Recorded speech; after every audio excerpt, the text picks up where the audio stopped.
हाँ, आप पूछो क्वेश्चन। क्वेश्चन और इसके अलावा क्वेश्चन नंबर 12। अच्छा 12, अगर आपको कभी लगता है कि कोई टॉपिक आपको बहुत अच्छा डिटेल में पढ़ना है, वो समझ में कम आया, तो मुझे उसे भेजो, ताकि उसके डिटेल में स्टेप वो बना दूंगा आपके पास, एक स्पेशल टॉपिक जैसे उसी का बना दिया, ताकि क्या होगा, अगर समझना हो तो आप डीप में समझ सकते हो। Question number 12, arrange the following compound in increasing SN2। SN2 mechanism में हम फिर क्या करेंगे, स्टेबिलिटी ऑफ कार्बोकैटायन देखते हैं। Stability carbocation. अब पहला है इसमें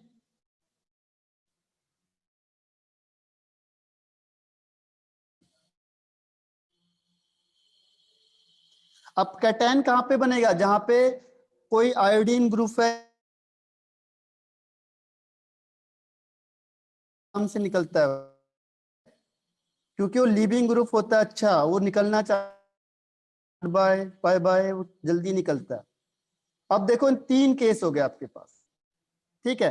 इन तीन केस में से जो कार्बोकैटायन होगा SN1 रिएक्शन होगा, तो इसमें आप बताओ कि कौन इसको फुल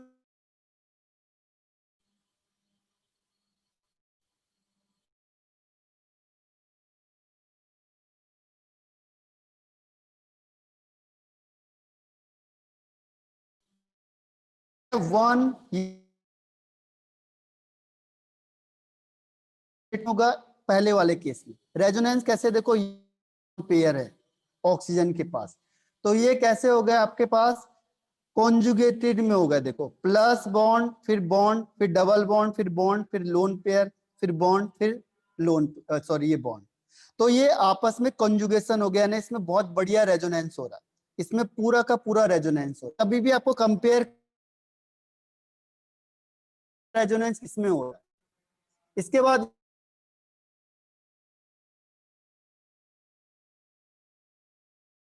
जगह, यानी इसके बाद इसमें इसमें क्या से एक दो रेजोनेंस की वजह से इसकी स्टेबिलिटी क्या होगी, सबसे कम हो जाएगी, इसकी मिडिल। तो फर्स्ट सबसे ज्यादा, फिर सेकंड, फिर थर्ड। कार्बोकैटायन बनाना होगा तो जो Cl ग्रुप लगा,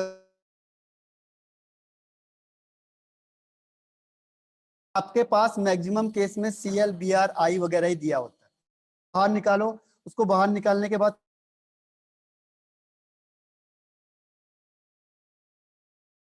करेगा, उसकी स्टेबिलिटी ज्यादा होगी। आवाज आ रही है ना सबको,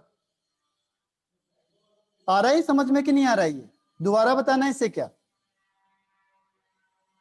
जितना ज्यादा रेजोनेंस होगा उतना स्टेबिलिटी ज्यादा होगी। हाँ, वो रिप्लाई का पता ही नहीं चला ना। तो इसमें सबसे ज्यादा रेजोनेंस, जितना ज्यादा रेजोनेंस उतना ज्यादा स्टेबिलिटी। तो सबसे ज्यादा रेजोनेंस होगा फर्स्ट में, फिर उसके बाद सेकंड में, और सबसे कम होगा थर्ड। तो सबसे पहले हम प्रायोरिटी देते हैं रेजोनेंस को। रेजोनेंस अगर हो गया तो फिर हम देखते हैं हाइपर कॉन्जुगेशन। हाइपर कॉन्जुगेशन भी हो गया, तब हम लास्ट में देखते हैं इंडक्टिव फैक्टर, ठीक है। और किसी जगह पे क्या होता है, स्टेरिक वाला फैक्टर आता है, स्टेरिक हिंड्रेंस वाला। तो ये हम बड़े बड़े जब ऐसे क्वेश्चन आते हैं, तो वहां पे स्टेरिक हिंड्रेंस की वजह से क्या होता है, रेजोनेंस खत्म हो जाता है। क्योंकि रेजोनेंस के लिए हर हमेशा प्लेन चाहिए होता है, प्लेन। प्लेन टी मतलब sp2 हाइब्रिडाइजेशन, sp2। रेजोनेंस वहीं पे लगेगा, ध्यान रखना, जहां पे प्लेन हो, प्लेनर सिमेट्री होगी। अगर कहीं पे sp2 बना दिया तो वहां पे नहीं होगा काम। जैसे ये है, देखो ये sp2 वाला, सॉरी sp3 वाला बन गया, जहां पे sp3, जहां पे sp3 होगा वहां पे रेजोनेंस नहीं होगा, ठीक है। ये समझ में आ गया सबको ना, ये समझ में आ गया? आगे बढ़ जाऊं? Yes, okay. डाउट होता है तो उसे पूछते रहो, उसको फिर दोबारा पूछो, छोड़ना नहीं है। क्योंकि एक बार आपने कॉन्सेप्ट पकड़ लिया तो वैसे ही देखो रिपीट होते जाएंगे। कुछ एक्सेप्शनल केस है, बस उसे याद रख लेना। कुछ जगह पे एक्सेप्शनल केस आएंगे, बाकी क्या है, आप प्रैक्टिस करोगे। मैंने कहा था ऑर्गेनिक के लिए दो चीजें जरूरी है। ऑर्गेनिक के लिए दो चीज जरूरी है, एक है प्रैक्टिस। जितना ज्यादा लिखोगे उतना ऑर्गेनिक आराम से आएगी। प्रैक्टिस बहुत इंपॉर्टेंट है, रिपीट करते जाओ, उसे पर डे छोड़ना नहीं है बिल्कुल भी। 10-10 क्वेश्चन करोगे तो ऑटोमेटिकली आपको ऑर्गेनिक कब आएगी आपको पता ही नहीं चलेगा, और सबसे आसान आपको ऑर्गेनिक लगेगी। यानी इसमें टाइम टेकिंग सबसे कम होता है। 15 क्वेश्चन नीट के लिए होंगे, आपको मैक्सिमम 10 मिनट्स लगेंगे बस इसे करने में। आपके पास इतने आसान क्वेश्चन आते हैं। सीटी में होता है, सीटी में भी आपको 15 क्वेश्चन के आसपास होते हैं। 15 में से आपको भी 10 मिनट लगेंगे, क्योंकि लगभग लगभग बहुत आसान सा ही क्वेश्चन आता है। आप देखोगे तो आप आराम से सॉल्व कर दो। कुछ 8 टेक्निकल होते हैं, यानी 15 में से 10 तक बहुत आसान होते हैं, 5 क्वेश्चन थोड़े से टफ बैठते हैं जिसमें टाइम लगता है बस। ठीक है, तो इसीलिए रिपीटिशन करते जाओ। देखो सीईटी और नीट बहुत आसान होता है, थोड़ा सा मेहनत करनी पड़ेगी हमें मेंस के लिए आगे, फिर मेंस के लिए एक्स्ट्रा क्लासेस लगेंगी जिसमें और हायर चीजें बताई जाएगी। तो अब इसमें क्वेश्चन नंबर कौन सा है, 13 वाला। तो बेसिक यही है, बस थोड़ा सा हमें आगे बढ़ना पड़ेगा कहीं पे। Ethylene amine is the substitution product of. अब देखो इथाइलिन एमाइन, इथाइलिन एमाइन, हाँ, substitution of reaction by NH2। हाँ रिजल्ट सही कह रहे हो, NH2 बनता है, लेकिन वो कह रहा है कि किससे बनेगा ये। तो ये किससे बनेगा आपका, इथाइलिन क्लोराइड से। देखो इथाइलिन क्लोराइड CCl, CCl ये इथाइलिन क्लोराइड हो गया। इथाइलिन को अच्छा एक ही CS, सॉरी ये दिखा दो, ये दिखाते हैं हम CH3, ये कॉमन नेम है, CH3 CH2Cl, ये आपका इथाइलिन क्लोराइड। ठीक है, अब जब भी आपको एमाइन बनाना है, देखो ये एमाइन चैप्टर में पढ़ेंगे हम लोग, तो अमोनिया से रिएक्शन करा दो, अमोनिया से NH3 से, NH3 का मतलब NH2H। अब ये क्या होता है, HCl यहाँ से बाहर हो जाता है, कभी भी रिएक्शन होगी HCl, तो ये HCl बाहर हो जाएगा और ये लग जाएगा यहाँ पे NH2, यानी बन जाएगा एमाइन। Cl को हटाना आसान होता है, ठीक है, तो ये HCl बाहर हो जाता है और ये NH2 ग्रुप यहाँ लग जाएगा। यानी अगर मुझे एल्काइल हैलाइड से एमाइन बनाना है तो उसमें क्या डालूंगा मैं, अमोनिया डाल दूंगा। ठीक है, ये NaNH2 वगैरह होता है जिससे ये Cl को निकाले जो बाहर, और ये ग्रुप यहाँ पे अटैच हो जाए। ठीक है, तो इसमें ये कौन सी रिएक्शन होगी आपकी, इसमें होगा इथाइलिन क्लोराइड, इथाइलिन क्लोराइड से बन जाएगा एमाइन। ठीक है, अब डाई हैलाइड होगा, डाई हैलाइड से क्या होगा, 2 बन जाएंगे फिर।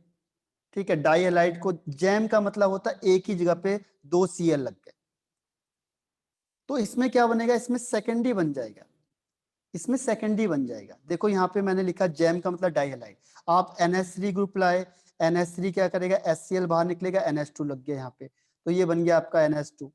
ठीक है, इधर तो ये सेकेंडरी टाइप सा बन जाता है। तो इसमें जो परफेक्ट आंसर है इसका वो है फर्स्ट, इथाइलिन क्लोराइड।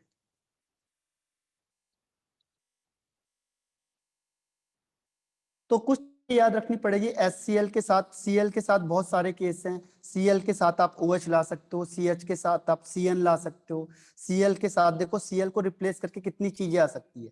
ClBr यानी हेलोजन को रिप्लेस करके आप यहाँ पे CN ला सकते हो। CN से चाहो तो आप क्या बना सकते हो, एमाइन बना सकते हो।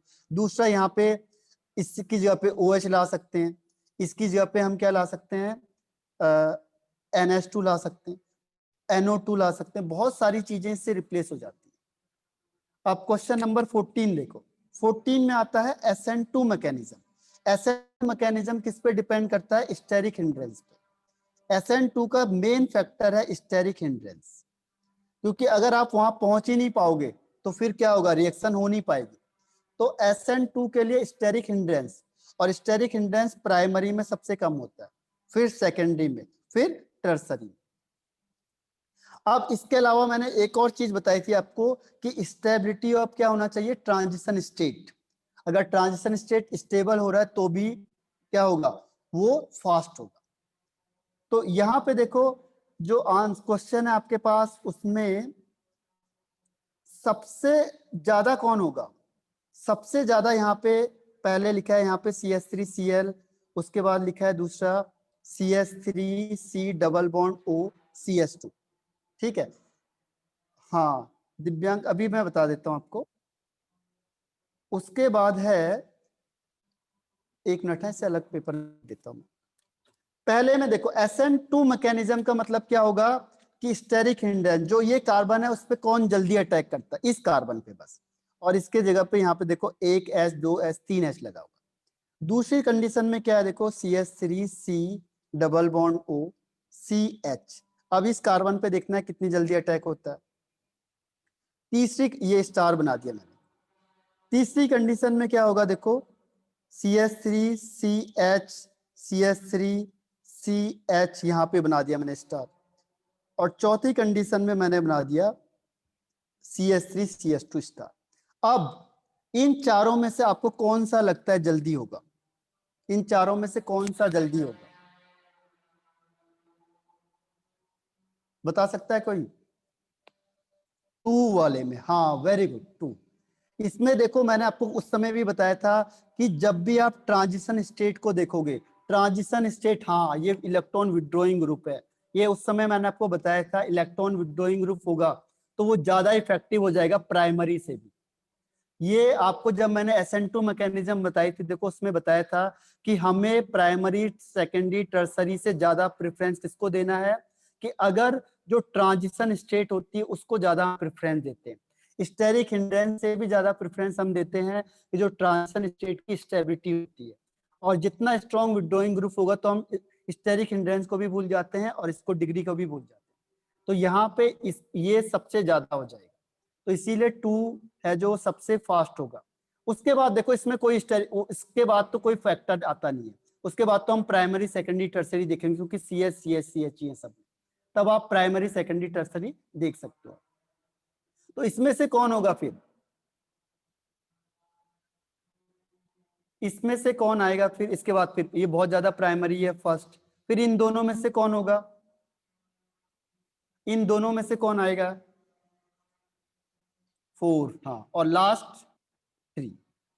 ठीक है, तो ये इस तरीके से हमें कंपेयर करना है। अब इसके अलावा क्वेश्चन 11 से 20 के बीच में, हाँ दिव्यांग बिल्कुल सही है आपका आंसर। 11 से 20 के बीच में बताओ, कोई डाउट किसी को? 11 to 20, 17 क्वेश्चन पे। Which of the following cannot give SN1 reaction? SN1 कौन सा नहीं देगा? Which of the following cannot give SN1 reaction easily? आसानी से नहीं देगा, आसानी से नहीं देगा तो कैसे पता चलेगा हमें?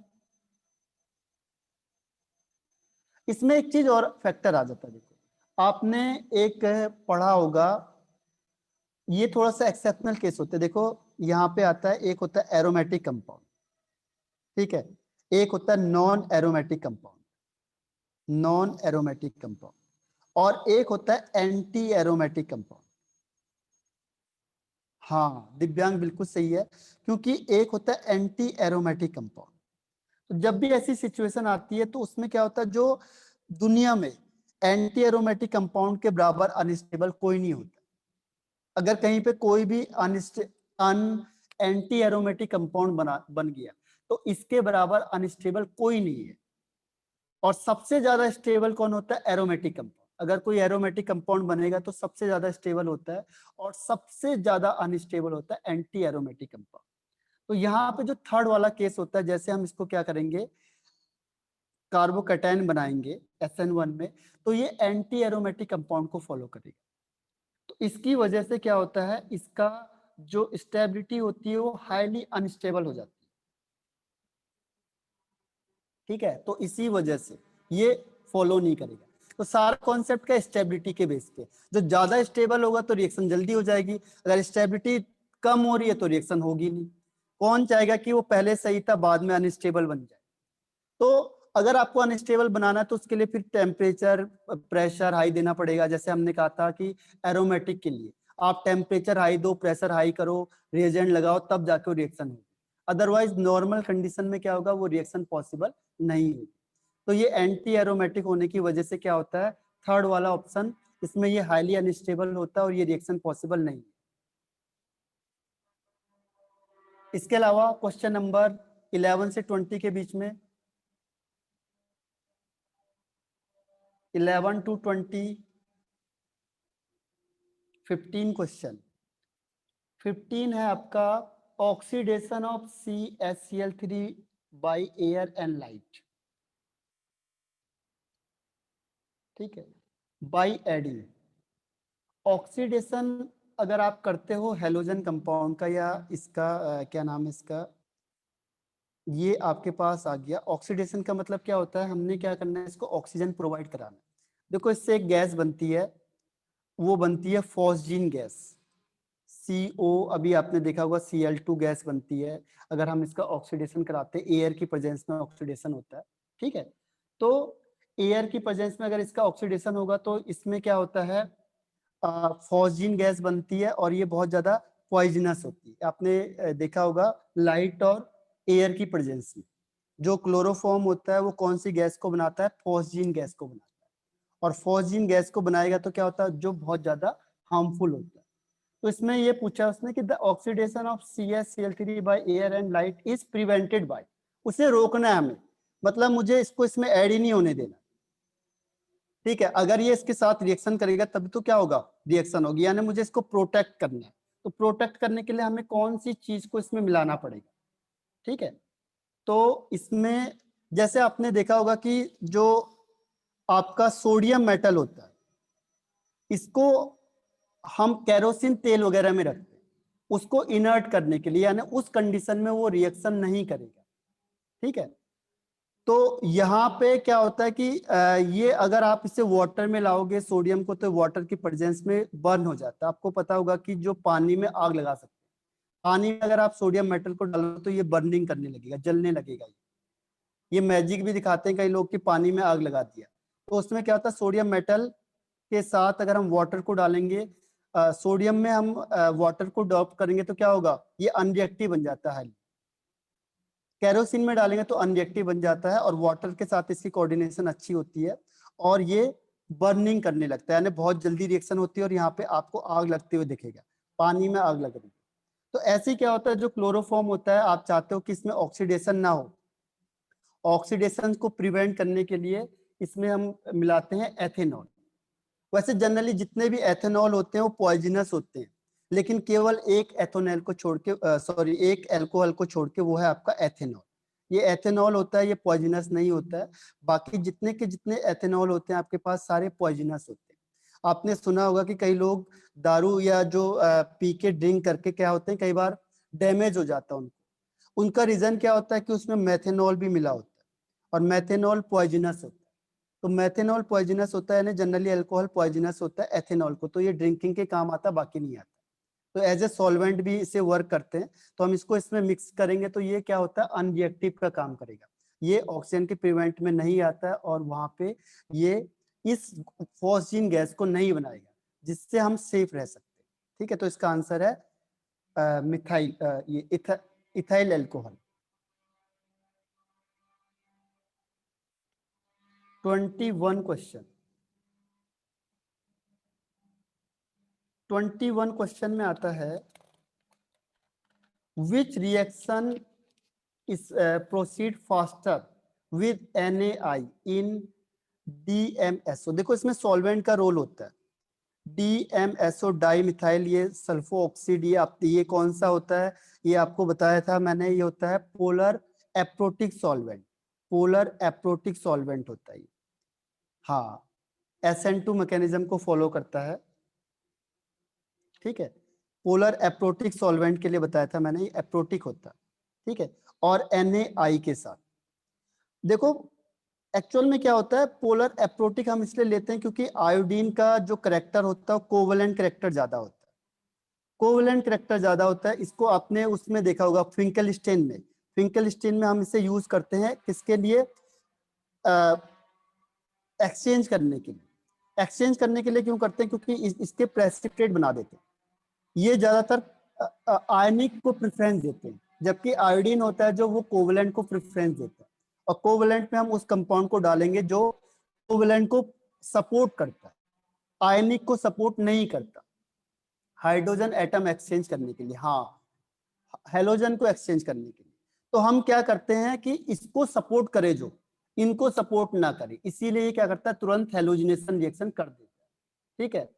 तो इसमें से कौन सी रिएक्शन वो कह रहा है फास्ट होगी, तो ये SN2 मैकेनिज्म है। तो SN2 के केस में किसको प्रिफर करेंगे हम? SN2 मैकेनिज्म के केस में क्या होगा कि जो ग्रुप क्या होगा, जो ग्रुप आपका प्राइमरी होगा। अब पहले केस में देखो, फर्स्ट वाले केस में, फर्स्ट में क्या है, बड़ा ग्रुप लगा हुआ है, Cl है, और ये CH3 ग्रुप लगा हुआ है, ठीक है। ये सेकेंडरी भी हो गया आपका। अब ये आपको ये भी पता है कि बैक साइड से अटैक करता है। दूसरे केस में ये आ गया आपके पास, ये C है H2Cl, तो यहाँ पे ये इधर से अटैक करेगा। तीसरे केस में आ गए हम। तीसरे केस में तो पॉसिबल ही नहीं होता है, तीसरा केस तो पॉसिबल ही नहीं है। देखो ये रिएक्शन होगी नहीं। आपको कई बार, अभी देखो कई बार आ गया ये कि जो हेलो एरिन्स होता है वो न्यूक्लियोफिलिक सब्स्टिट्यूशन रिएक्शन नहीं देता है।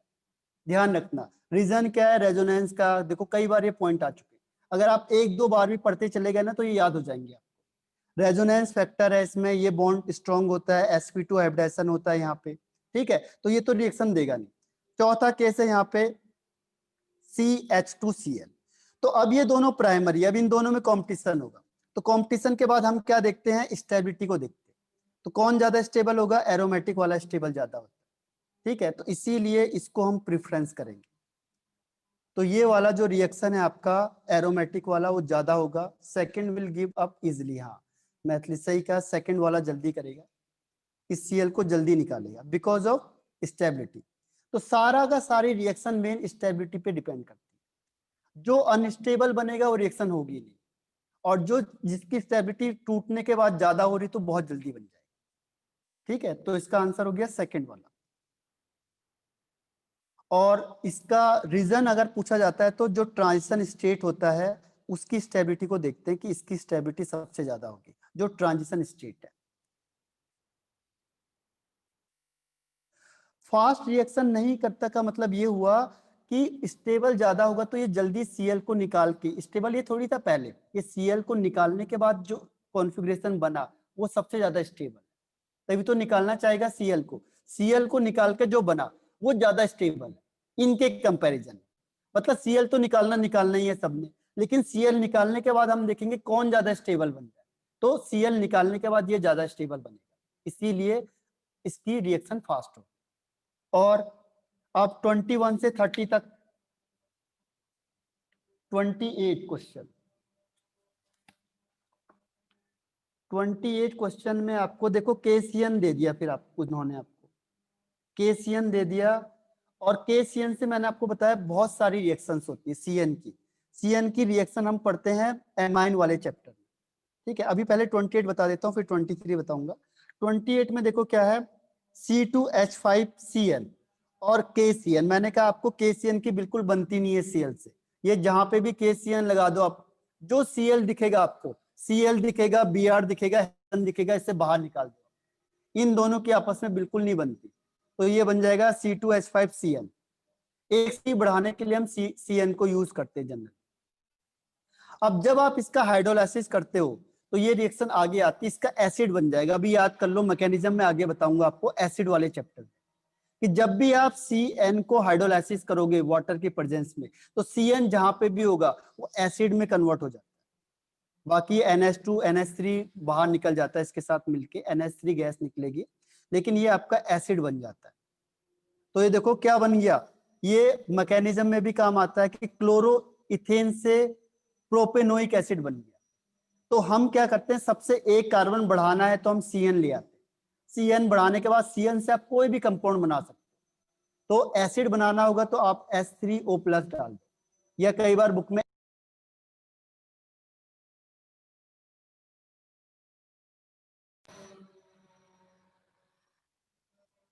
तो इस CN से बहुत सारी चीजें बनती है। अभी हमने एमाइन बनाया था, एमाइन कैसे बनाया था, अब देखो इससे दो तरीका है, आप इसका रिडक्शन करोगे तो अलग बन जाएगा, इसके साथ हाइड्रोलाइसिस करोगे तो अलग बन जाएगा। तो इस CN से बहुत सारे कंपाउंड बना, लेकिन एक्चुअल में क्या क्या हम CN को अभी यहाँ पढ़ते नहीं है ज्यादा, इसीलिए थोड़ी सी दिक्कत आई है। एक दो स्टेप आप आगे बढ़ोगे आप तो फिर आप कोई भी रिएक्शन कर सकते हो। आपको चीजें क्या ध्यान रखनी है, कौन सी चीज किसके लिए यूज होती है। हाँ सही कहा मैथिली आपने, लेकिन सिर्फ क्या है, एक मैकेनिज्म को फोर्स करो, उससे आपको रिएक्शन का रेट पता चलेगा।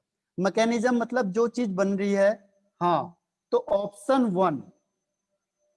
वन तो रॉन्ग है, ऑप्शन 1 इज रॉन्ग, ऑप्शन 4 सही आंसर है, ऑप्शन 4 सही है, ऑप्शन 1 नहीं बनेगा किसी भी हालत, पॉसिबल ही नहीं है। अभी मैं आपको इसकी रिएक्शन दिखा देता हूँ CN वाले में, इसी बुक में। हाँ S3 का फिर से बताओ, देखो आपको ध्यान रखना है CN, अभी आप चेक करके देखो, किसी भी बुक में आप चेक करके देखो, अभी आप इस मॉड्यूल को देखो आप, ठीक है, जहां पे भी CN होगा और CN के साथ अगर आप H3O प्लस लाते हो हाइड्रोलाइसिस, तो इस CN का हर हमेशा एसिड बनता है, ये बन जाएगा COOH। ये मॉड्यूल में बिल्कुल गलत लिखा हुआ, ठीक है, कई बार ये मिसिंग की है, इसने बहुत जगह पे मिस्टेक की हुई है। इसी बुक में दिखा दूंगा, मॉड्यूल है और मॉड्यूल में आपको मैं रिएक्शन दिखा दूंगा, इसी मॉड्यूल में मैं आपको यही रिएक्शन दिखा दूंगा। और इसी मॉड्यूल में तो क्या होता है, वो कई बार मिसप्रिंट हो जाती है, यानी जो आंसर लिखता है, आंसर की जिसने बनाई होगी, कई बार उसमें आगे पीछे कर देता है।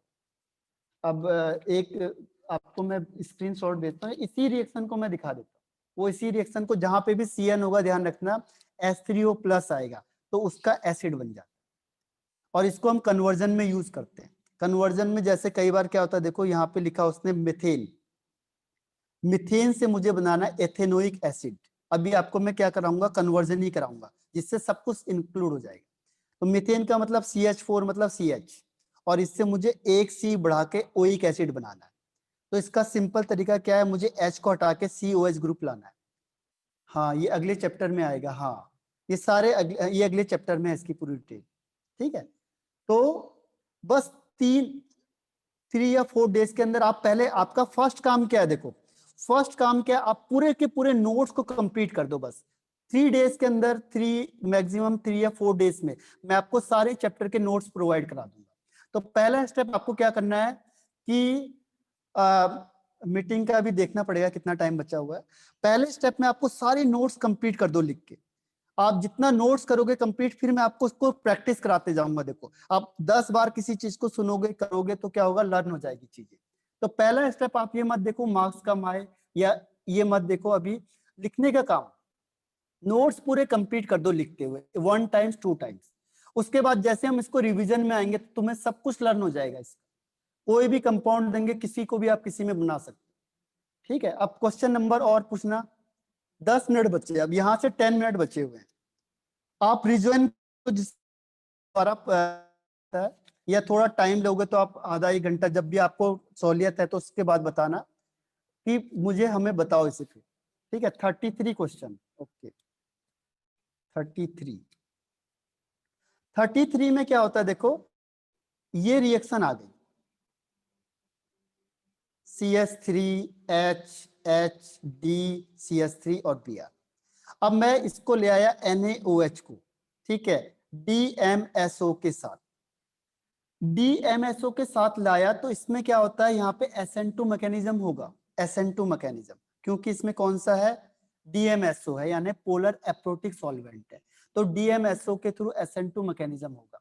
लेकिन NaOH से मुझे क्या मिलेगा, OH माइनस, OH माइनस के साथ सब्स्टिट्यूशन रिएक्शन होगा। अब आपको बताओ कि इनमें से वो किसको सब्स्टिट्यूट करेगा, किसको हटाएगा, किसको हटाएगा, ये OH किसको हटाता है, हाँ ये चीज, बस एक चीज क्लिक कर दो,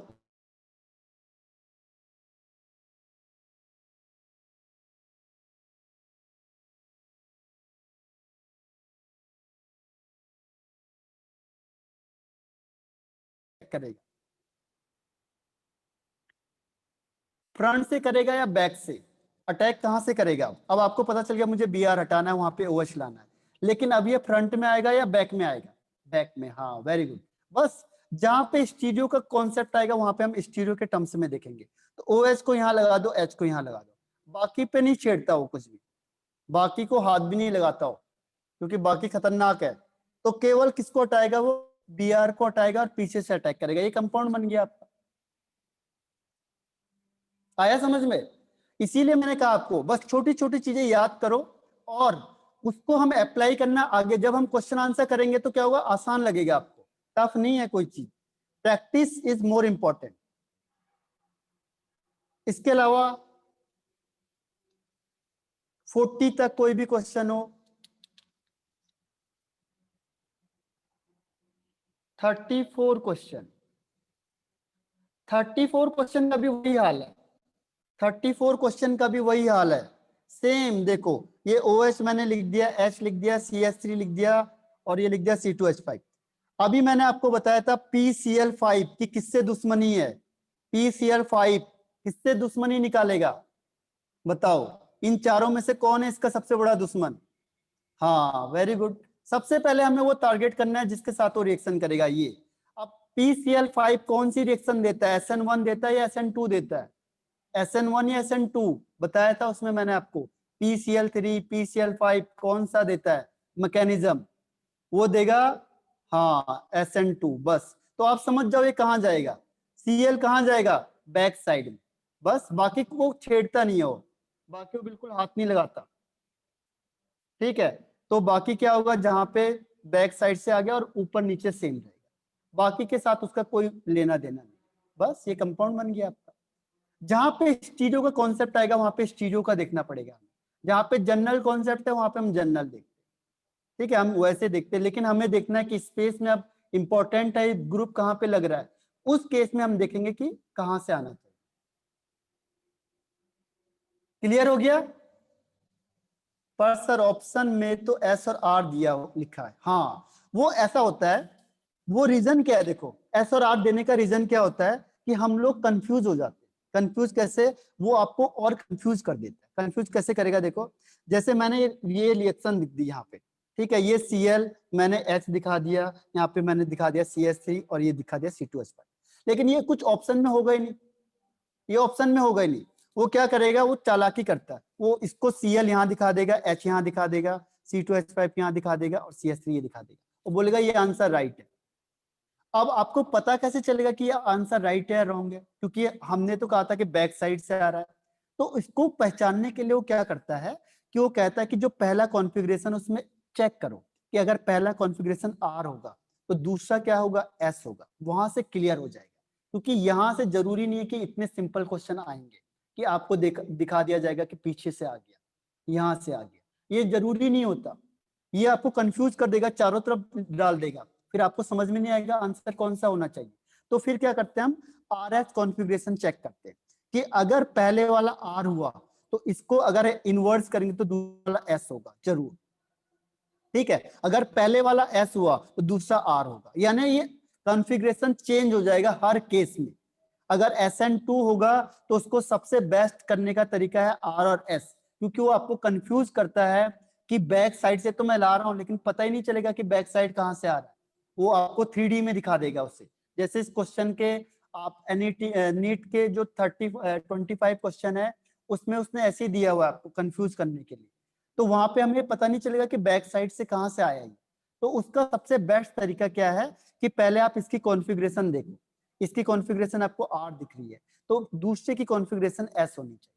तो इसका मतलब ये क्या हो गया, अब आपको दिखने से नहीं लग रहा है ये, लेकिन वही चीज है, उसने केवल उसे रोटेट कर दिया बस, ये है इसका लॉजिक।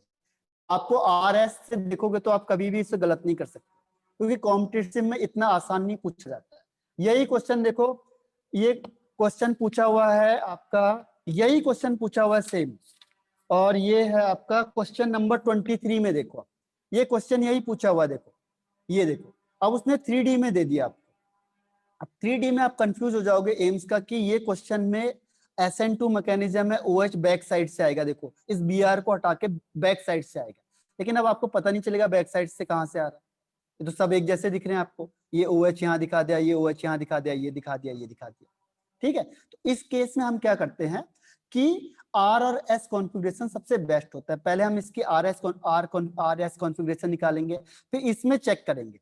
अगर ये R है तो इसमें से जो S होगा वो आंसर है, अगर ये S है तो इसमें से जो R होगा वही आंसर है। ध्यान रखना, दो कभी भी नहीं हो सकते, एक ही होगा, बाकी तीनों सेम होंगे, एक डिफरेंट होगा। बस आप चेक करके देख लो, भले ही आपको केवल एक अलग मिलेगा, बाकी तीनों सेम मिलेंगे, ये रीजन है इसका, ठीक है। तो समझ में आ गया, R और S करना पड़ेगा आपको, क्योंकि टेक्निकल क्वेश्चन आते हैं तो RS से चेक करोगे बेटर है। और कोई क्वेश्चन बताओ, सेकंड एक्सरसाइज का कोई भी क्वेश्चन, सेकंड एक्सरसाइज का 23rd में, अच्छा अच्छा 25। अगर कभी भी ज्यादा होते हैं ना क्वेश्चन को, तो आप एक काम कर दिया करो कि मुझे उसे भेज दिया करो। कैसे? डाउट, जैसे आप मुझे एक्सरसाइज 1 2 3 4 करके मुझे क्वेश्चन नंबर भेज दिया करो। जैसे इवनिंग में भेज दो, जैसे आप लोग अभी अल्कोहल फिनोल का करोगे तो आप एक्सरसाइज के क्वेश्चन मुझे भेज दो, तो मैं उसका वीडियो लेक्चर बना के आपको दे दूंगा, तो आपका टाइम कम कंज्यूम होगा। उसके बाद हम लाइव लेक्चर में आएंगे, तो जहां पे बहुत टिपिकल प्रॉब्लम आएगी उसी को हम सॉल्व करेंगे। तो हमारा काम क्या होगा? आसान हो जाएगा, आपका भी टाइम ज्यादा वेस्ट नहीं होगा, है ना। तो जो भी आप एक्सरसाइज लेते हो उसके क्वेश्चन मुझे सेंड कर दिया करो कि 1 2 3 4 5 6 जितने भी होंगे क्वेश्चन, हम उसको पहले वीडियो लेक्चर बना के भेजेंगे। उसके बाद फिर आपको मैं लाइव सेशन में और ज्यादा क्लियर कर दूंगा अगर बहुत ज्यादा डाउट होता है। ठीक है। अब क्वेश्चन नंबर 23 में देखो, HBr के साथ रिएक्शन करेंगे। तो 1 2 3 4। अब सबसे पहली चीज हमें देखना है कि रेजेंट हम कौन सा यूज कर रहे हैं। रेजेंट हमने लिया HBr। तो आपको पता है कि HBr में Br को किससे नफरत है सबसे ज्यादा? Br किसको हटाएगा? OH को हटाएगा। OH Br को हटाता है, Br OH को हटाता है, बाकी तो CC को छेड़ता नहीं है कोई भी, सीधी सी बात है। ठीक है। तो यहाँ पे क्या होगा? यहाँ पे इस OH को हटाने के लिए, अब मैंने आपको कहा था कि HBr लिखा हुआ है उसने, और ये क्या है? प्राइमरी है। और हाँ, इसमें रीअरेंजमेंट होगा। निरंजन बिल्कुल सही कह दिया, यहाँ पे रीअरेंजमेंट है। देखो इसके सामने टर्सरी वाला है, तो टर्सरी ज्यादा पावरफुल होगा। तो ये जब OH निकलेगा यहाँ से, तो सबसे पहले आपको क्या ध्यान रखना है कि कौन सा ग्रुप निकलेगा। तो निकलेगा कौन? OH, ये हेलोजन वाला।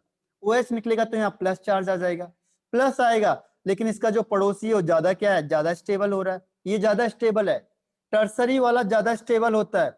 तो ये रीअरेंजमेंट होता है यहाँ पे, ये पूरा ग्रुप यहाँ से शिफ्ट होके इसके पास चला जाएगा। इसे कहते हैं मिथाइलिन शिफ्ट, 1 2 शिफ्ट होता है हमेशा। तो ये ग्रुप यहाँ चला गया इस तरीके से, देखो प्लस यहाँ आ गया, ये और ये इसके साथ चला गया। अब कोई भी Br आएगा तो यहाँ आएगा, सीधी सी बात है, क्योंकि ये ज्यादा स्टेबल है। तो अब आप बता सकते हो कि Br कहाँ आना चाहिए? Br कहाँ आएगा? यहाँ पे लगा दो सीधा सीधा Br, जहां प्लस होगा वहीं तो Br आएगा। हाँ, भूख लगी है, क्या कह रही है आस्था? अच्छा, भूख लग रही है आप लोगों को, ओके। ये है, अगर आपको अभी खाना उना खा लो,